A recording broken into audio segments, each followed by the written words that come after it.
Welcome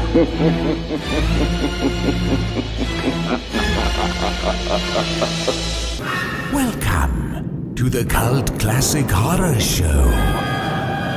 Every week, you can have the conversations you've always wanted to have about the films you love. Shut up! We're gonna get you, not another peep. Get rid of your distractions and prepare yourself. Then lock your door. 5, 6, gonna crucifix. You got a big surprise coming to you. You're not going anywhere.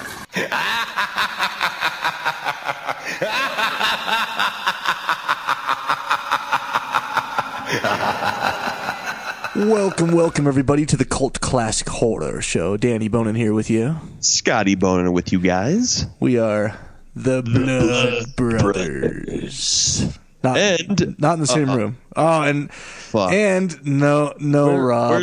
Where's O'Neilio? Rob is safe, sound, asleep in his bed in his Florida Tallahassee home. Tallahassean bedroom. With cheesecloth in between his nutsack and his leg. God, I wonder how hot it is there right now. It's freezing here. So, yeah, bad news. We fucking tried for like half the day today to figure out the schedule for all three of us to be on the fucking podcast. And we missed an earlier window because Rob hadn't watched the movie yet, of course. And then, so we planned for the later window, but then Scotty and I got caught in a storm driving back from the mountains, and so we were like an hour later than we thought we would be. And Rob said that he had to go to bed because he has to wake up early. Mother of Mary and Joseph. So yeah, we should have recorded, I guess. I guess we should have recorded without Rob having watched the movie, and it wouldn't have been anything new.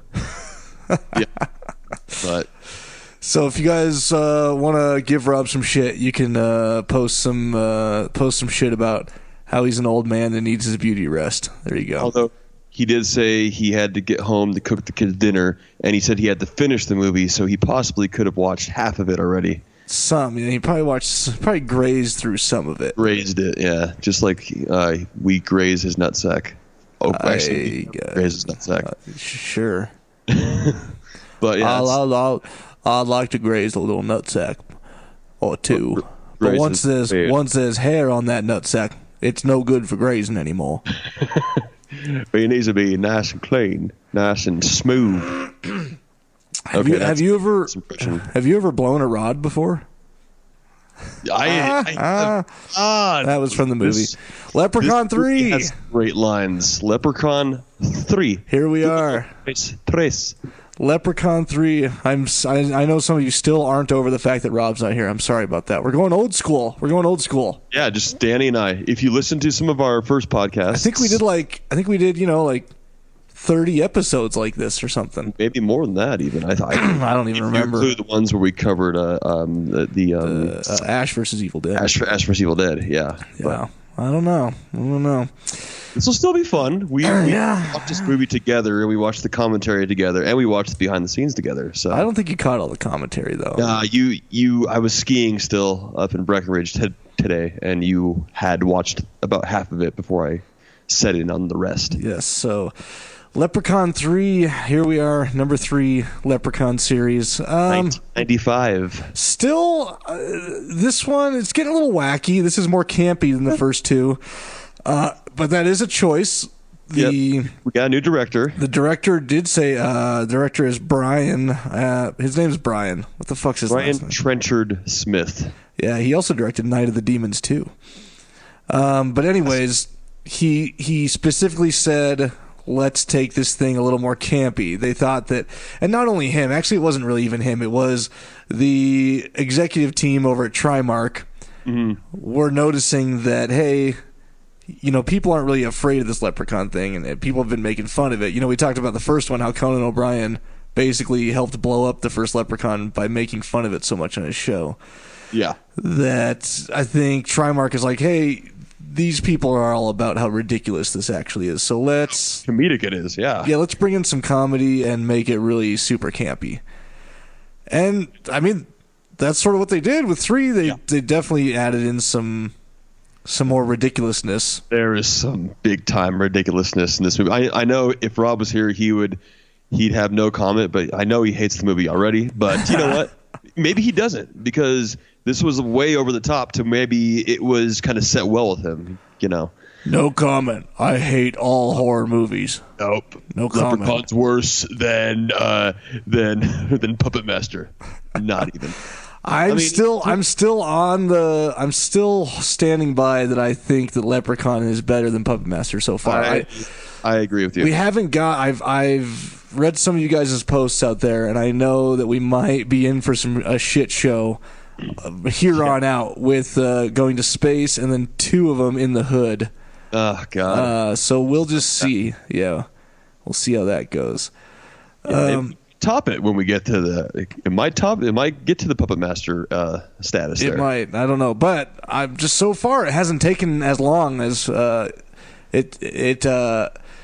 Master went there way faster. It got shitty fast. Yeah. So yeah, like first movie was decent, and then it was like, okay, he's just going downhill. But this one, so far 3 was a little over the top, but that's kind of how it was supposed to be. It was very campy, but I still didn't mind it. I don't know if I like it better than the first 2, but yeah, I don't know. And Warwick Davis said that 3 is his favorite. It's his favorite one. I don't know, maybe because of the humor they brought in. He also said it's because he gets to play of almost a few different characters in this, because there's that part where he is different things on the TV. Yeah. He's like a psychic. He's a doctor. A doctor. He plays a doctor later on in Scrubs. Yeah. He's on the TV. He's a lawyer. He's a couple different things. And I just dropped my pen. Oh well. And he gets to act as Elvis when the Elvis impersonator comes out.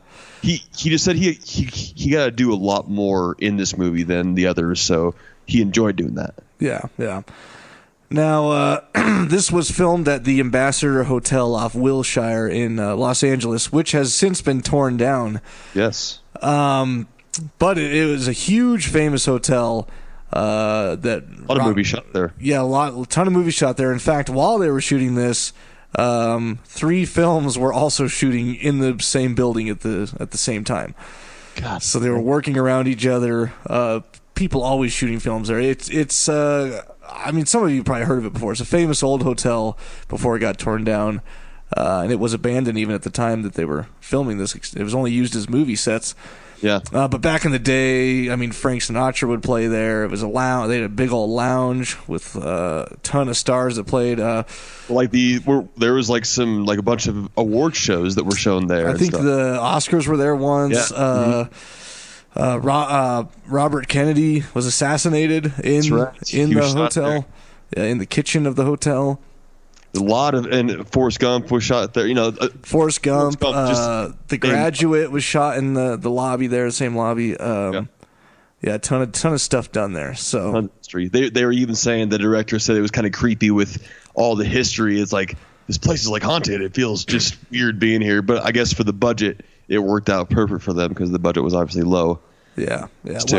Well, I heard him quote 1.3 million about. I don't know what the official numbers say anywhere, but he said 1.3, but Wiki says 2.5. But who knows? Who knows? I don't know. So maybe all together with like promoting it afterwards, that was like the total budget there. But well, so obviously this is supposedly takes place in Vegas. I mean, it does, and they did do a ton of, and I guess we could get there. They did a ton of guerrilla filming around Vegas, where literally they would they just go out on the street and film Warwick in full makeup, in Vegas, and they got all these shots and everything, and so it would attract a crowd here and there. They had people following them from location to location because they were fans and they wanted to be in the movie. So they got a lot of volunteer extras to do a lot of stuff, which is great because the director kept saying how they didn't have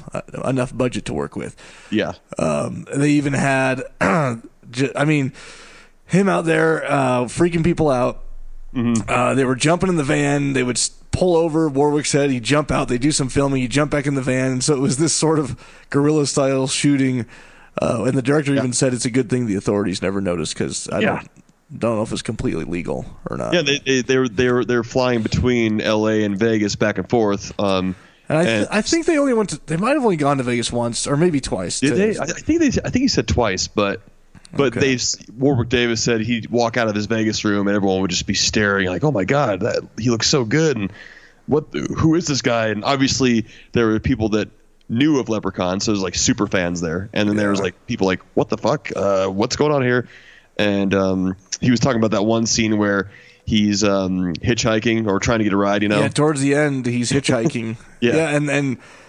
And they had to. They eventually got the shot, but people kept stopping to pick him up. They're like, no. And then Brian, the director, was like, we didn't think people would stop because this freaking looking leprechaun guy, but everyone kept stopping. Warwick's like, I was afraid I was going to get kidnapped. Someone going to take me home and be their mascot or something. I don't know what he meant by that. I don't. He's the right size for Judd, but he looks way too old.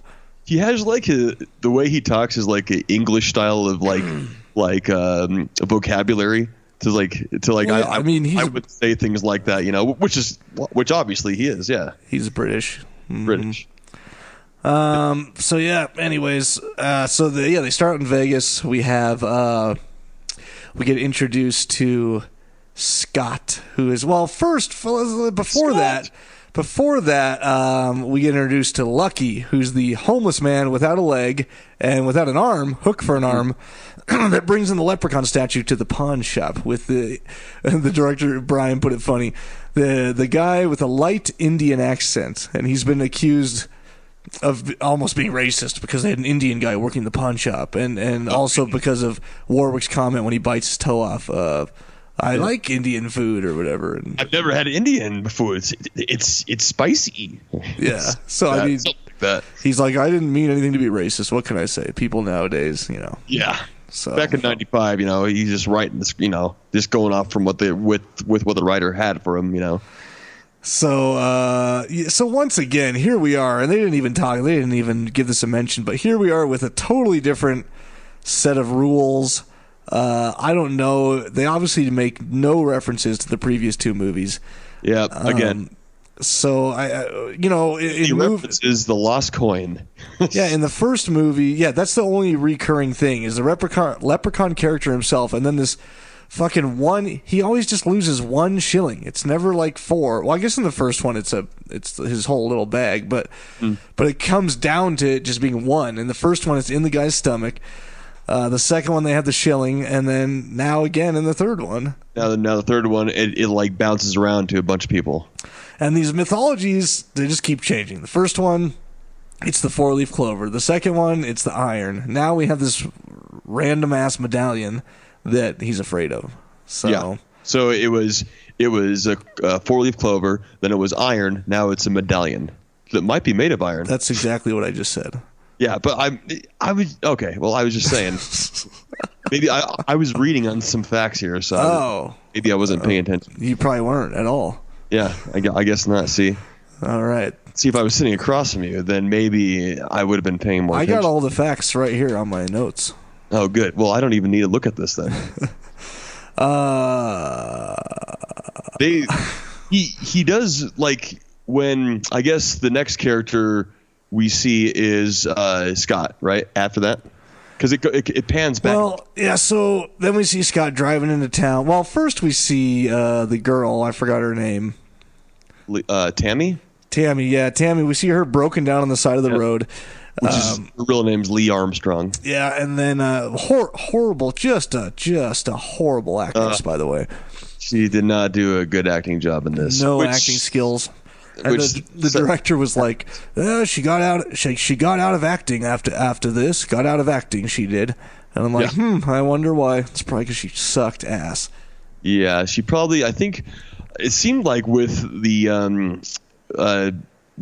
commentary or with I guess the behind the scenes that we watched, a lot of the people weren't giving her a lot of credit for. Well, they all said she was pretty. She looked nice. She was pretty. And they're like, she didn't really know exactly what the entire basis of the movie was about. And she seemed a little clueless on set. But and she shows it. Yeah. She still did. I mean, she still looked the part, and she did a decent job. Yeah, I'd still put it in her ear. Oh yeah, for sure. So, anyways, we get introduced to both of them. Scott picks her up because her car's broken down. They make their way into Vegas. He's taking her to work. She's a magician's assistant at the something Shamrock, Lucky Shamrock, Golden Shamrock. I think it was the Lucky Shamrock. Yeah. Anyways, but we on the way in, you notice that they are in the old part of Vegas is in Fremont Street. Well, you see it all over we see Fremont Street, but we also see the Strip, and I don't know. And you see like Bally's and Frankie Valli playing there. At one instance in this movie, you see the Glitter Gulch Strip Club. Yes. And I just want to put it out there that we've been there before. Just want to say that. Yes, we have. We've been to the Glitter Gulch while we were on tour with Poolside at the Flamingo. I was barely old enough to drink. I think I just turned 21. And so I was having this, vodka cranberry, which tasted gross as shit to me. But I was like, I got to drink. I'm 21. It's 3 shots of vodka and a little strong as fuck. And so naturally I had to pee like 8 times. Well, they had one of those bathroom attendants that, you just feel like total shit if you piss and then you don't tip them. Because they're always they always turn the water on for you, and then you go wash your hands, and then they get the paper towels for you, and you're like, fuck. They got mints and chapstick right there. Mints, chapstick, fucking gum. What else do they got in those trays? Do they have condoms? I think so. I mean, they're just loaded with everything they could possibly figure out. How do you get that job? Does the club hire you, or do you just go in and be like, I'm a freelance bathroom attendant? I'm sure the club finds someone off the street that, hey, you want to get paid like $10 an hour just to be in the bathroom. Sure. So I'm sure it's, there's not like, you don't need any credentials to have that. I guess it's not a bad gig if you can like stand by the door when no one's in there and watch the strippers and then go back in when they start coming. And you probably get to know the strippers. I don't know. Anyways, I ended up holding my piss a long time because I didn't want to deal with those shenanigans. That was when our drummer Rudy, he kind of got with the ugly girl and kind of felt bad. And I remember that was like one of my first experiences with motorboating titties there. Oh, yeah. And I had like the girl with like triple E's or something. It was crazy. But I remember that Glitter Gulch in Leprechaun 3. Check it out. It's in Leprechaun 3. It's probably still there on Fremont Street. Oh, I would not doubt it. Anyways, while this is all happening, we do go cut back and forth from the pawn shop where Leprechaun and this Indian guy are just having it out. He gets his ear bitten off. He what does he do? He shoves the is he the one? Is that the point where he shoves the medallion in his mouth and he pukes green, or is that later on? I think that's later on. I think that's later on. Yeah. Anyways, he does it though. They go back and forth, and we get to see the awesome CD-ROM Leprechaun instructional video of some sort. Why the fuck this guy has a CD-ROM and what instructional video on leprechauns that he just completely trusts his life with? And like he couldn't like Google it. He just had it. Well, I don't know if you could Google things that easily back in 95. No way. Nuh-uh. But still, who just has a CD-ROM laying around that has facts about leprechauns on it? Yeah, that warns you the good and the bad about leprechauns. Good old CD-ROMs. I remember fucking CD-ROMs back in the day. Yeah. Green screen and the big old monitor and the loud keyboard. That was the director that was voicing that CD-ROM. It was the director that had the giving the instructions and everything on it. So I just thought that was funny. If we didn't have it, then we wouldn't have known that you have to blow up or destroy his gold in order to kill him. Well, so this is and the director said that this is our CD-ROM. He didn't even say CD-ROM. I said that. He just said this is our something. I forgot what he said. Said something. That provides all the exposition that we need in order to make sense. And this is sort of where some of the goofiness starts. I mean, Warwick is chasing around, beating him with this club that he has. Bites his toe off, bites his ear off, all this shit. Right. He bit his toe off. He admired his shoes, then he bit his toe off. Yeah, and I guess Warwick improv a ton of these lines within here. Just I think that even the Indian food one might have been improv from him. So he had more riddles in this than any movie so far. And the riddles, I believe. So the director said he personally wrote like a ton of the limericks and some of the rhymes. Yeah. And then probably the writer wrote some more, but yeah, there were a ton in this. That's where a lot of the campiness and comedy comes from too. I think are those rhymes. Yeah. Oh yeah.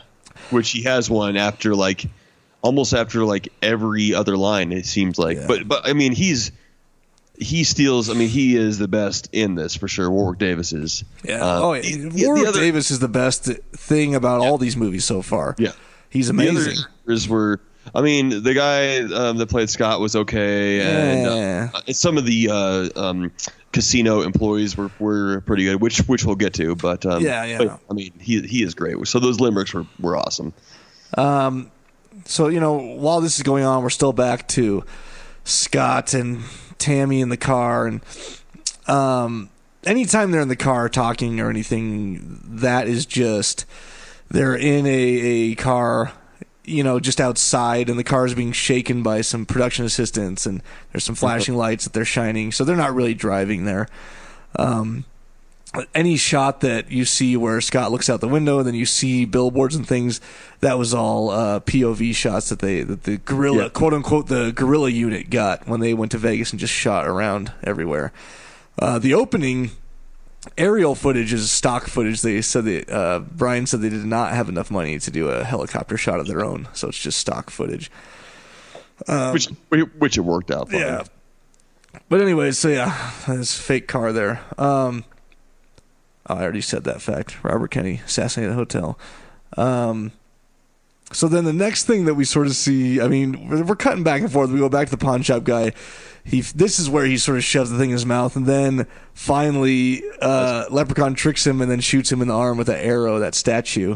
Oh yeah, the Cupid statue shoots him in the arm. The Cupid statue, yep. Yeah, and that thing, they got to use that. I think he might even just found that in there, and they decided to use it. And of course, the arrow, we get the arrow's point of view going into his arm, and they just mounted the arrow on like a dolly and ran it real fast right towards the pawn shop owner to get that effect there. Yeah, ton of just cheap, well thought out effects. A lot of effects. Well, we had Gabe Bartolos back on this one, and he's amazing. He is amazing. That's one of the good things about this movie too, is you had him back, and he kind of stuck with it. Yeah, Gabe Bartolos has always done the effects, the creature effects for Leprechaun and all the other special effects.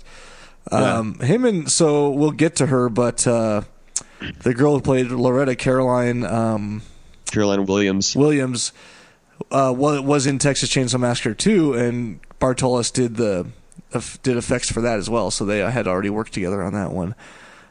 Which is why she felt comfortable with him doing stuff on her, which we'll get to. Yeah, she did have to get naked and get into a full body cast for some of that.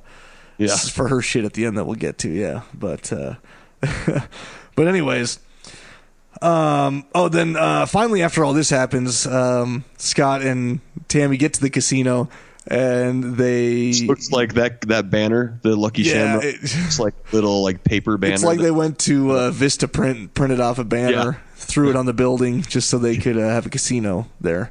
Dude, you shot all your guerrilla style stuff in Vegas. You couldn't have just shot outside. They didn't want to have all the people down there for the exteriors because you're right. They go in and out. So. Yeah, so we go in and they've used all of this is inside the Ambassador Hotel, like I said, in L.A., but they rented all this casino equipment, set it all up in there. For instance, for the cashier where the cages are, those aren't real bars. That's just wooden bars painted gold. And then also, I have it written out. In the opening shot, when you see everybody, they had a lot of extras for this scene. Any on-the-floor casino scene, they had to have a lot of extras in there. And I believe they did all of that in 1 or 2 days, so they could only use them for a certain amount of time. But as you come in, you see a couple little people playing slot machines. And that's actually Warwick Davis and his wife that are playing slot without his machines. makeup on. Yeah, without his makeup on and everything. So That's badass. I wonder if he asked the director, like, "Hey, can I be in this? Just be in since I'm not in this scene." Yeah. Or something that he, asked him to do if the director asked him to do that. Could have been. I'm sure his wife was in a scene in Leprechaun 2 as well. So I don't know if she just travels out with him and hangs out or what. But yeah. Oh, was she one of the little people in Leprechaun 2 then? She was in in the bar, St. Patrick's Day bar, chanting he's one of us or whatever it was. Yep. So yeah, and then we still sort of in the introductory phase of the casino. We see a guy playing craps with like two hot girls one on each side of him, and those girls were actually in Night of the Demons 2 that Brian directed, and he said that they're such good friends he just got them to come over for free and just nice. do a couple cameos. So was the girl behind the cashier's counter behind the bars I was just telling you about were actually wood. She was from Night of the Demons 2 as well. But I mean, you get anyone and everyone, like if you've worked with them before, because you need for this movie. I mean, they had a ton of extras. You have to make it look like the casino's hopping. So there was times where he was worried, like, luckily we had that, people walking by in that scene, and we had enough people in the background for that scene. So, because obviously, they weren't there at all times. But I mean, a ton of that outdoor stuff was all volunteers and guerrilla style shooting with real people just in the street. Yeah.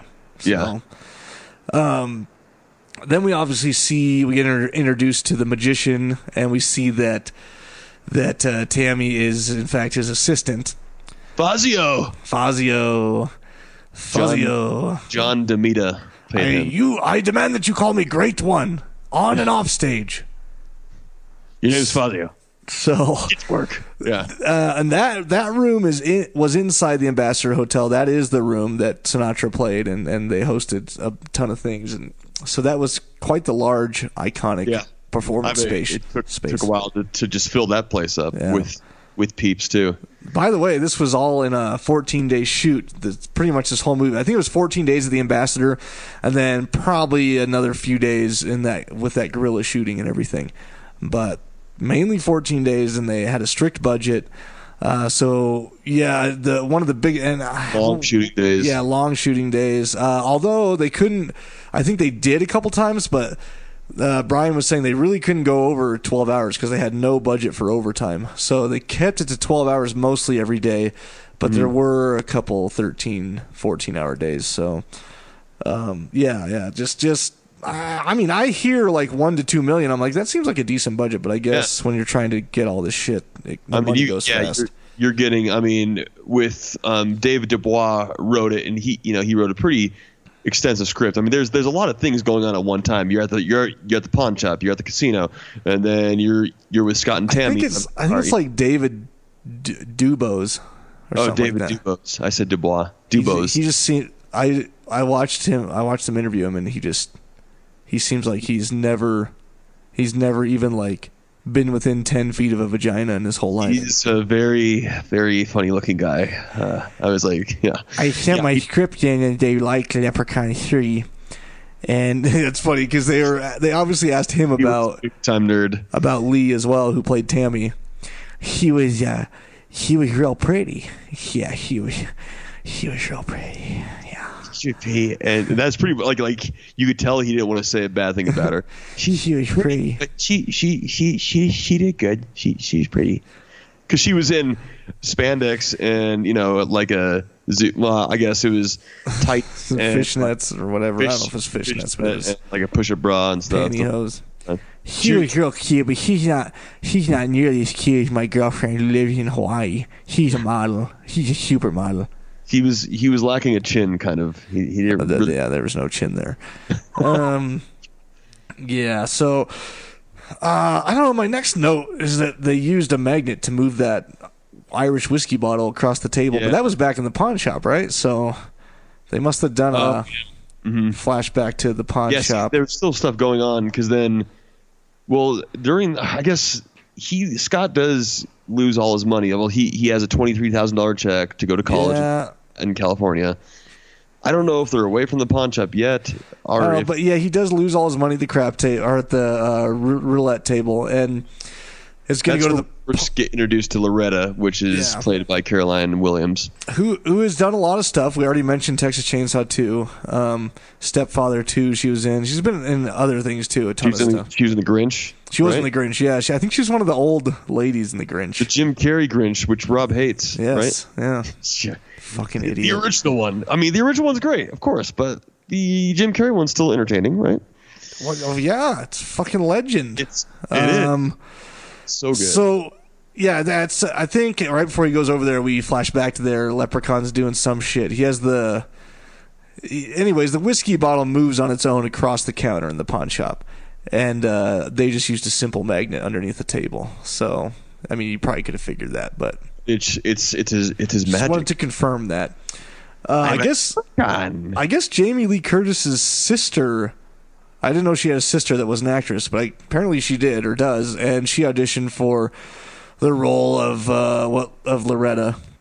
Oh, really? But they said they didn't use her. I don't know what all the reasons were, but one of them was that they didn't know how to make her look ugly or something like that. So, with Carolyn, they actually put. So for a majority of the movie, she's wearing like a saggy boob chest piece, and then extra fat around her hips.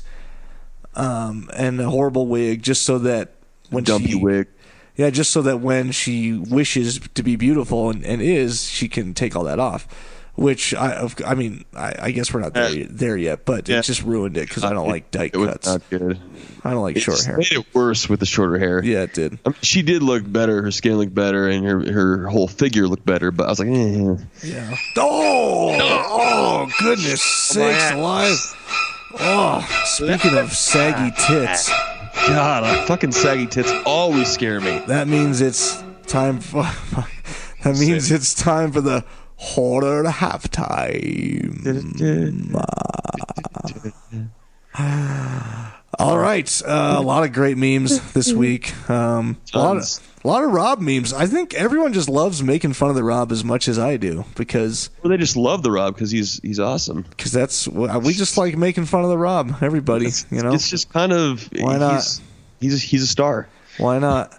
So that being said, I gotta say my favorite meme. Well, let's announce the winner. So the horror freak of the week is Thad Timothy. Yeah, baby. Thad Timothy with his Essence cologne meme. Yeah. Oh, it's good.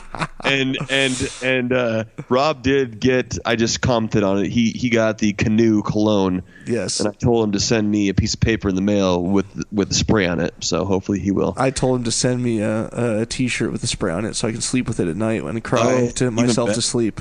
Even better. That he's not here with me in my arms. Essence by O'Neillio. If it's not about if you watch the movie. It's about how much you hate it. Spray it once, spray it twice, spray it thrice.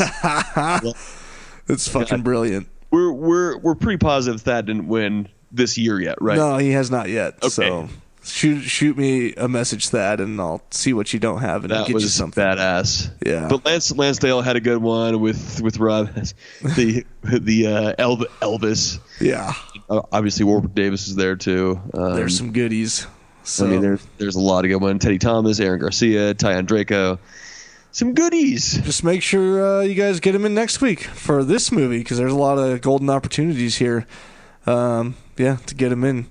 So make sure Leprechaun 3 will, of course, be doing the next Leprechaun next week. I got all 7, which goes up to Origins, and I think the new one came out just this last year, right? But I don't know. That Warwick isn't even in that fucking movie.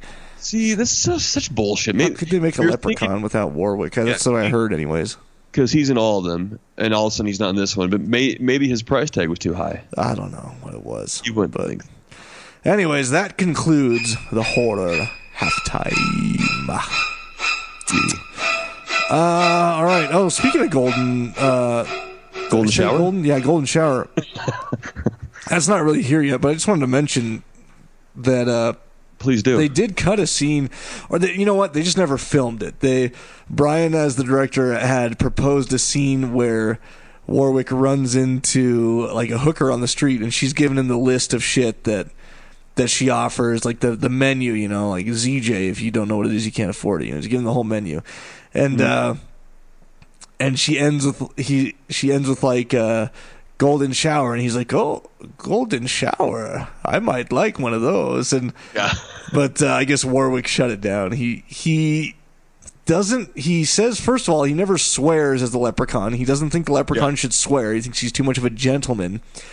And then he also doesn't want to take things too far in like a sexual manner. So that's why you see in the part of the movie where he does pass the topless bar. Yeah. He looks at it, he thinks for a minute, and he's like, "Nah." Yeah. Although he gets a little bit sexual in the second one with the girl in his lair. Yeah, But he does. I don't know. That's right. Yeah. So, But then that's all right because that's to be his bride. So yeah. Just a fun little fact: the executive producer, I think Dave Trippett's the last name. In the first magic show, when Fazio just totally bombs it, he's in the scene. The executive producer. There's three guys sitting at a table, and he's in the middle wearing some dumb checkered black and white sweater. So there you go. There's also, just a ton of... a lot of the producers... A lot of Trimark employees, is what Brian said, are just... in this. Yeah, filling in here and there as parts. Back when you did that a lot, I guess. I swear they don't do that anymore these days. I think these days there's a whole, especially if it's like a SAG production, you got to fill out this form, you got to do this and that, you're going to get paid. It's funny. Hey, come on, just come on set for free. It's funny. Brian was saying that, what was it, that Warwick... What, I'm trying to think what specific part he was talking. He was talking about some kind of stunt work with Warwick, and they were trying not to have him do too much. I forget. There was like a specific part he was talking about, but I don't remember. But anyways, he was saying that they were trying to take it easy on Warwick because they didn't want him to, break an arm or something, and then said that because for little people, it takes a long time for them to heal. Is that like a thing? Is that true? I don't even know. I wouldn't think so. I think little people take longer than normal people to heal their wounds? I don't know. Someone should let us know. But they should be just as normal. The same as anyone. I don't know. Maybe they're not. Maybe since it's part of their condition. I have no idea. Maybe Warwick Davis told Brian that, and Brian told us. That's a little secret. It could be the thing. I don't know what it is. Another practical effect they did when that coin glows, all they did was put Scotch Guard on it and then shine a light on it from a distance and made it glow. So they didn't have to use any kind of CG effects there. That was a pretty cool effect. So that's what we do. So everyone that has the coin has one wish, and obviously as the CD-ROM says. Yeah, as the CD-ROM says, you get a wish. That's what Scott makes the wish that he's making a ton of money and he's ahead at the Russian roulette table. Yes, so he does make the wish that he's on a winning streak. He reappears right before Warwick axes him. He reappears back at the roulette table on a winning streak, winning all the money. I forgot that we did get introduced to the casino owner, played by Callum. What the fuck's his first name? Michael Callum. Who is sort of a legendary actor. Mitch. Yeah, as Mitch, that's right. I guess he was a popular actor in the 60s, also a singer and dancer, and sort of a remnant of the gangster days back around Vegas and L.A. and all that. So he did some westerns and whatnot back in the 60s. Yeah, so he wasn't too bad. Yeah, he was a pretty good actor. So anyways, the kid's on the winning streak. Mitch tries to tell Loretta to shut it down. She doesn't know what to do. The kid walks away. He gets comped a room for the night. And gets his cash. Yeah, but then Loretta tells Fazio how he's got all that money. So they go up to basically rob him. But then you have to tell the acting performance by Lee Armstrong, you need to go upstairs now. No, go upstairs and wait. Yeah, it was horrible. Now. It was really bad. That was just one part. There was some Scott. It was bad. Shh. Calm down. Scott, I don't know what to do. Scott, I'm fired now. Fired. And speaking of acting performance, so John, fuck is his last name? Gaddens. No, John. Gaddens. It was John DeMita. Oh, Demita. John Gaddens is Scott, and John Demita. John Demita is played Fazio, and then you have Caroline playing Loretta, and John Demita. I thought both of them actually did a decent job, and you could tell Demita was on purpose being over the top, and then it was confirmed when they interviewed him because he was saying. First of all, he got this part because some of the reason he got this part is because he was actually a magician in high school. To make money in high school, he would do up close magic at kids' birthday parties and things like that. And so, of course, he was more than that. He you know. Well, of course, he was up close rim jobs at kids' birthday parties. Yeah. I mean, yeah. Mentored by Judd. He had it in his special skills on his resume, and they're like, "Oh, you're a magician." Well, it's in like the bottom part, and like I never thought they would look at that. But so he had also done a lot of theater, and said that he enjoys pushing the limits in his film roles to see how big he could go, see how far away he could get, see what he could get away with as far as big acting, and so you could tell that he's very showman-like and very big and very. He mentioned that there's a part when I think Scott is going into the elevator. Or no, it's not Scott. It's after Mitch gets a hold of the coin from Loretta. Then he wishes that Tammy would fall in love with him. Yeah, Tammy would want him. So she instantly comes over and is macking on him and says, "Let's go upstairs." And so they. Mitch, you be a bad boy. That was a little ridiculous. That she was, oh man. So they Fazio and Loretta watch them go into the elevator, and then they have a little moment. I forgot what they say. They're like, go up to his room or something, and then they go, and they like bend down, and their chins roll out, and they do this huge thing. That was funny. John Demita was like, we just did that. And we did not expect them to keep that, but they did, and I love it, and it's there. So yeah, it's apparently a lot of stuff was improv, like the part where the two guys, the other guy with the like Hawaiian shirt on that owes Mitch money, or no, Mitch owes them money. These two thugs that sort of come out of nowhere. These loan sharks is what Brian called them. And I guess they're just there for comic relief. I don't know. They don't really have much else. I guess maybe to show that Mitch is under some pressure and. Yeah, because they owe Mitch is in a hole. He owes them money, and he has like a timetable. By the end of the night, you better have the money, or we'll kill you, or something. Yeah. So. But they had an improv scene there too, where they're both standing there. That was men's underwear. It was a little weird, but I guess Brian just said, "I want to feature you guys a little more." He knew that they were great comedy actors, and just said, "Here, we're gonna roll, and you guys just talk about something." And They just rolled, and Brian said they kept the first take. They did 2 takes, but he said they kept the first one, and that was the first take they did. So they're just sitting there talking about underwear. Talking about briefs and whitey tidies. We do see an Elvis impersonator randomly, and it's so random in there, it doesn't even really go with anything. But Trimark said, since this is in Vegas, they wanted to work in an Elvis impersonator somehow. So they just randomly just threw it in a scene. They just had him walk by, and I guess that whole scene was improv as well. They just said go. They did it a few takes, and Brian had given them some suggestions over the few takes to keep these lines, get rid of those, say this, but it wasn't scripted. Yeah, that was cool. And then obviously Warwick Davis, he did a pretty good Elvis impersonation too. I think they probably just used the Elvis guy's voice. You think they like overlapped his voice? Yeah, definitely. They could have. Yeah. See, like some of those things were added. They were very funny and like comedic, but at the time when I was watching, I was like, "What the fuck?"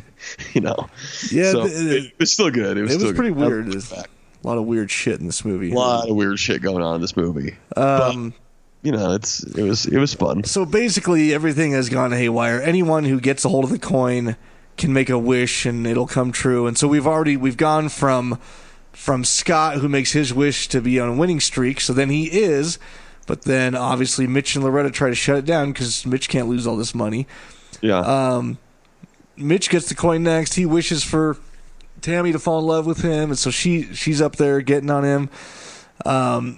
And then Loretta steals the coin when Tammy and Mitch are about to do it, so she falls out of the spell and freaks out and what am I doing up here and runs off. She's about to take her shirt off. Yeah. But Lee Armstrong would not go topless. She would not take her shirt. So she did not want to go topless. And Brian said that this was a straight to video release, and the video distributors said that you have to have nudity. They want nudity in the film. They want an R rating and they want nudity.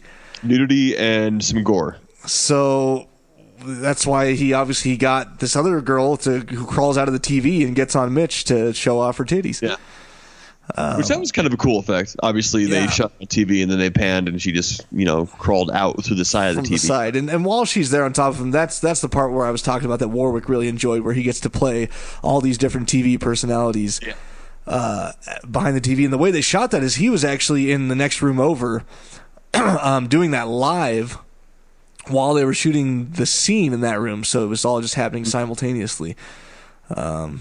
So yeah, it was sort of cool that they did it that way. Heidi Staley was the fantasy girl's name. Yeah. Yeah. What was I going to say this? Oh, okay. Here we go. So then, this is when those two thugs come upstairs to try and get him, and they end up dying. And then this is when you see the robot girl. Yeah, the fembot is on top of Mitch, and which Gabe Bartelos made it. I think he had a lot. Yeah, no, Gabe Bartelos made the whole thing. I'm pretty sure Brian said he was super impressed with it. The silicone boobies and stuff, and and that's when the thugs come up. I think it was the writer's girlfriend, Dubow's girlfriend.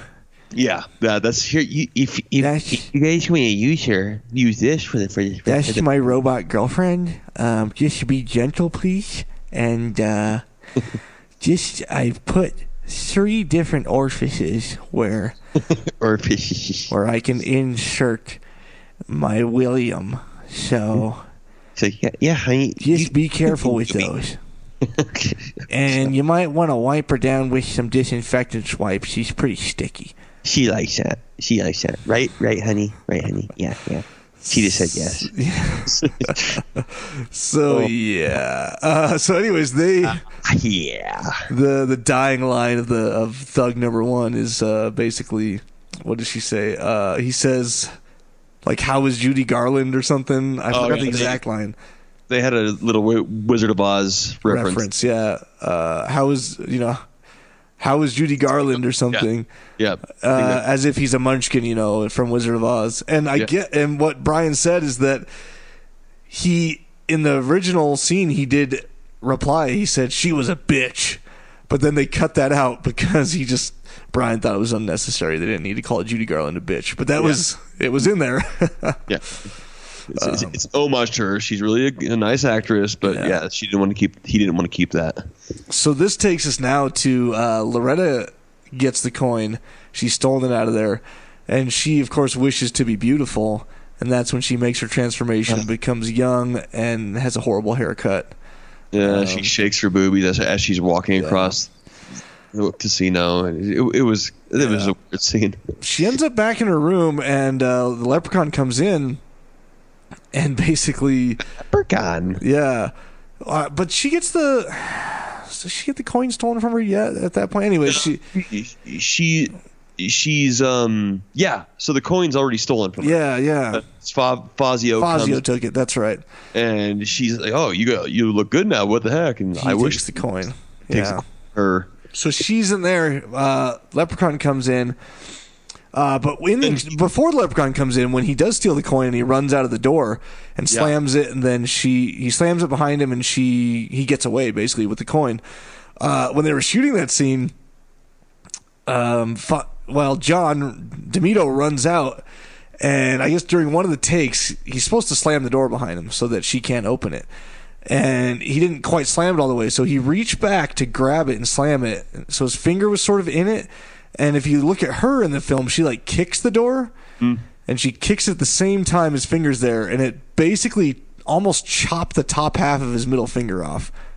It was like hanging by a thread, he said, about the top quarter inch or half inch or so of his finger. And they had like sew it back on. Yeah, they had to run him to the hospital. They sewed it back on. And so then you can see when he eventually makes his wish to be the greatest magician ever. You can see in that scene where he has the elaborate costume on and he has gloves. He has white gloves on with sort of like sequins on it. On the left hand, the middle finger is a white bandage. It's hard to tell because he has white gloves on, but they obviously cut the finger out and it's just a white bandage, and they glued or sewed sequins onto the bandage itself. Yeah. So you wouldn't tell. Yeah. So, but you can tell it's a thicker finger than the rest of them.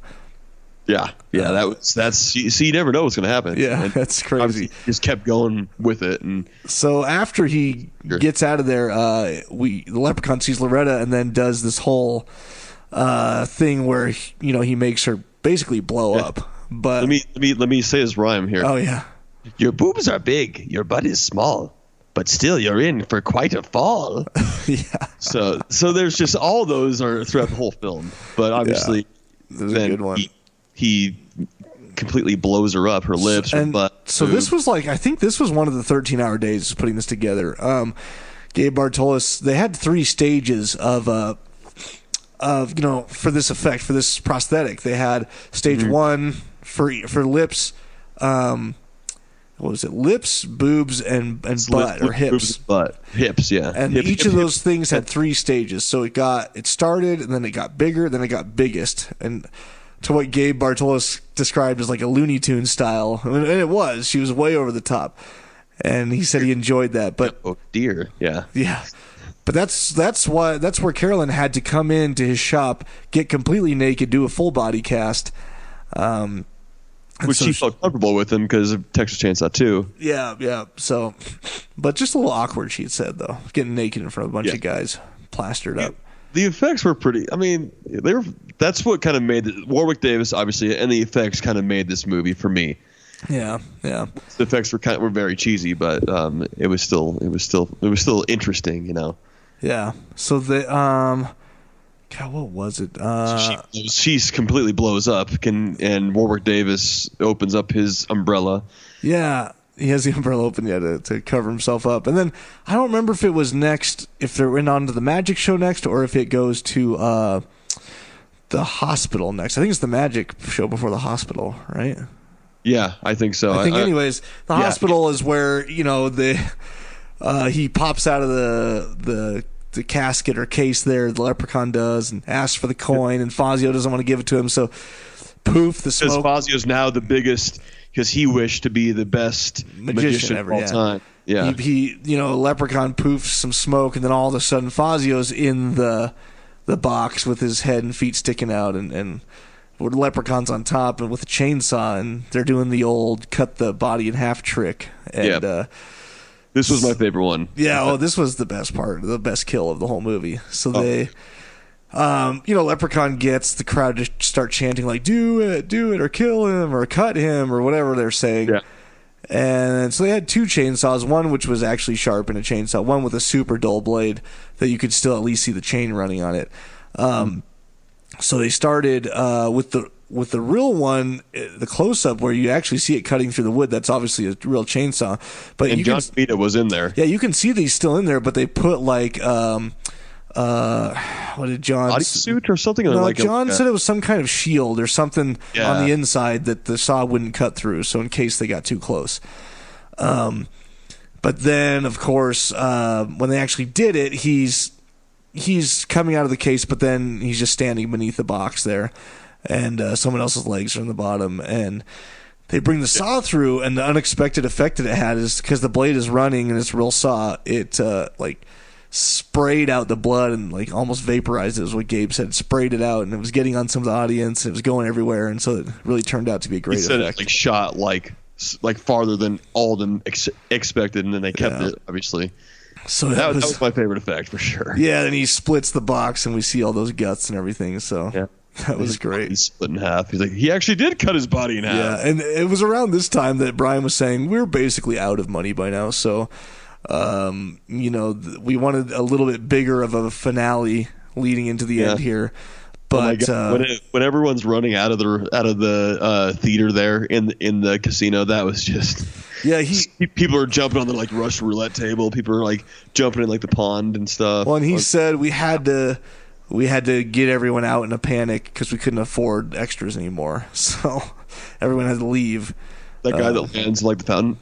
Yeah. Oh. Just if you see it, oh my god, Yeah. it's so funny. God, it's funny. So, anyways, this is sort of where the Scott and Tammy run back to the pawn shop where it all started. They're like, there must be a way to stop it there. That's where it all started. I don't know. They just sort of randomly think that, but they get there and they find the safe, and Scott.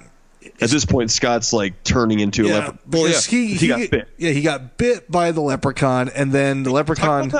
Yeah. We didn't actually. Okay. Yeah, earlier in the movie, he gets bit by the leprechaun in his hotel room up there, and then he jabs the leprechaun in the head with a steak knife and twists it off. That was a cool effect. Yeah, it was pretty cool.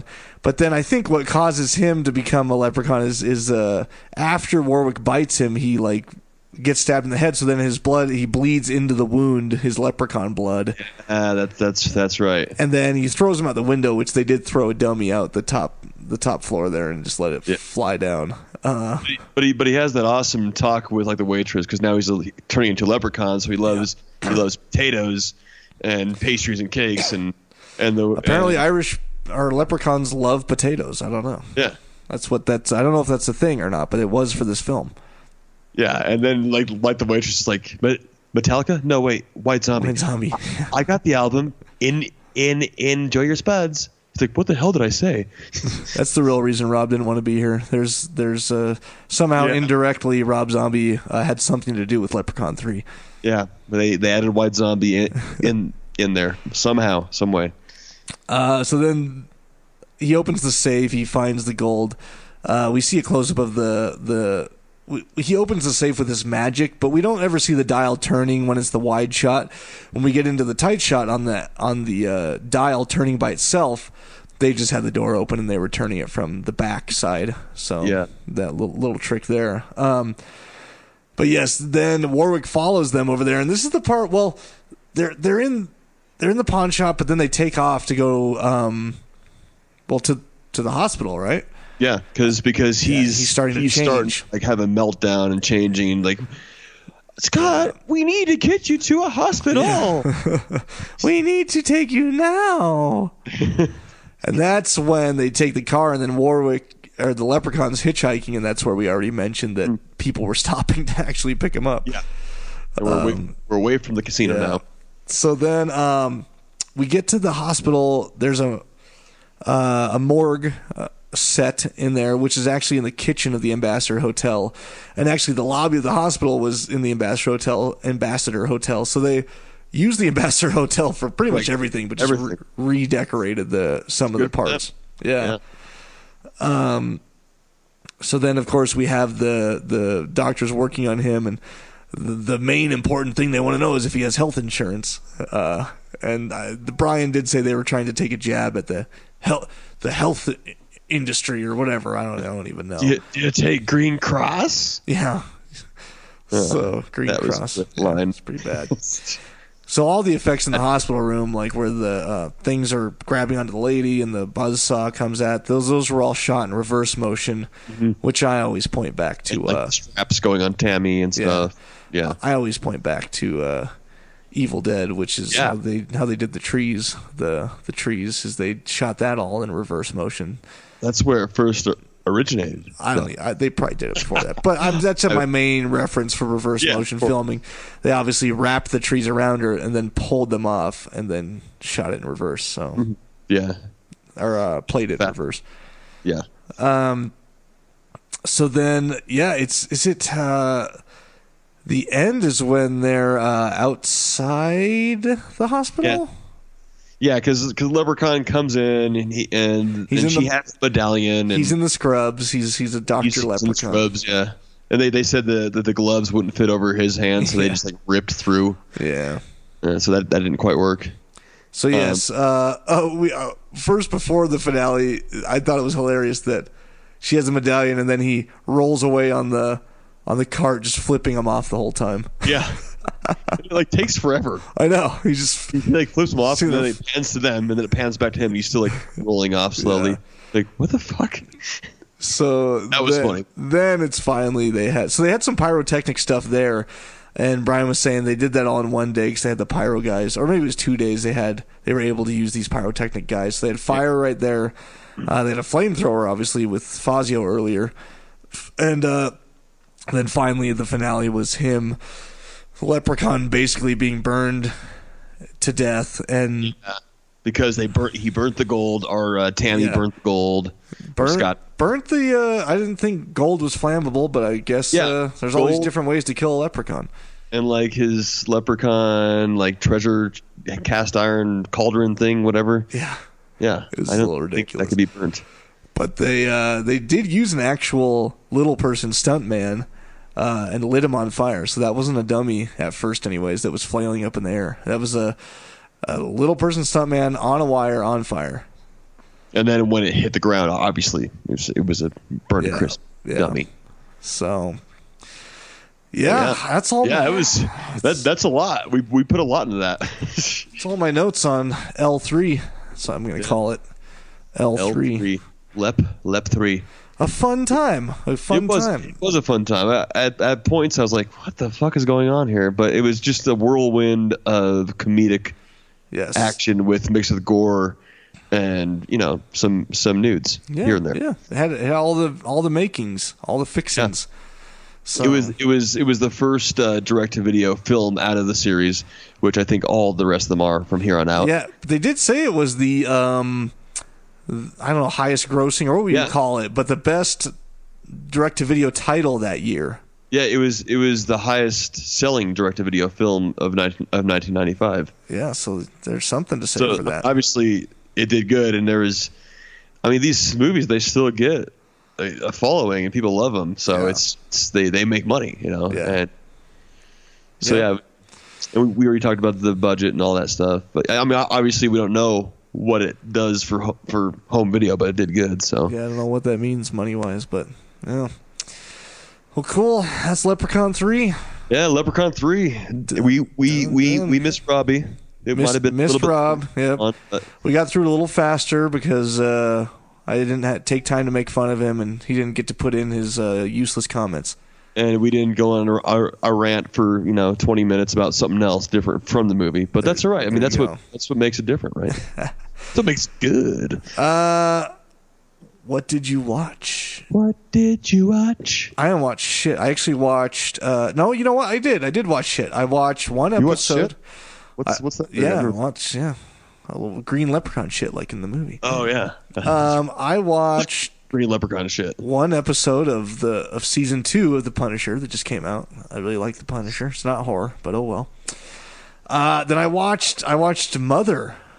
Oh, did you? We were talking about that the other night. I watched Mother with J-Law, with Jennifer Lawrence and Javier Bardem. Ed Harris, yeah. I liked it. I know a lot of people in the group, especially decisions, didn't like it, or it just wasn't what they were expecting. And so maybe it helped that I went into it knowing that it was going to be different or not what maybe you would expect from the previews. And so I was just expecting something different. And I thought it was good. It's one of those where you have to look it up when you're done watching. You're like, what the fuck just happened? What does that mean? Yeah. And there's a lot of different opinions even online about it. I don't even know if there's one right answer, but Hereditary was a little bit. Yeah. From a filmmaker's standpoint and a movie lover, it was shot beautifully. The cinematography was awesome. The acting was great.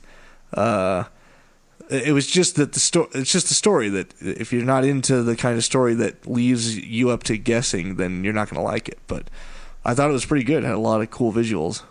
And it made you think. It was just interesting, right?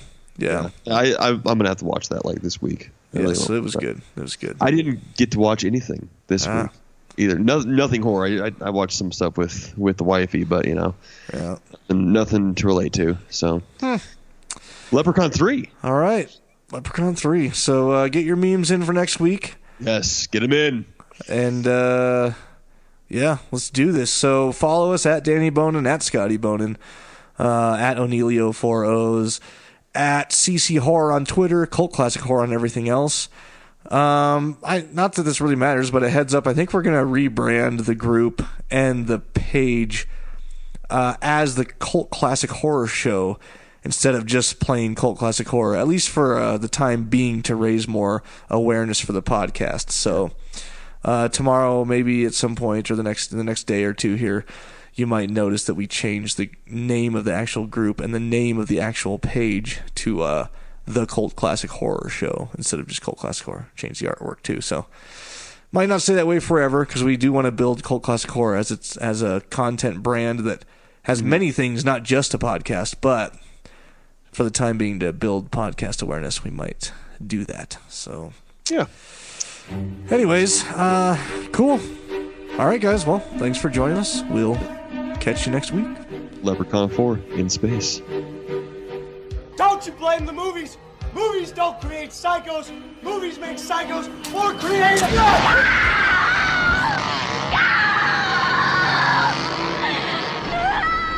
Oh, yes. There will be blood.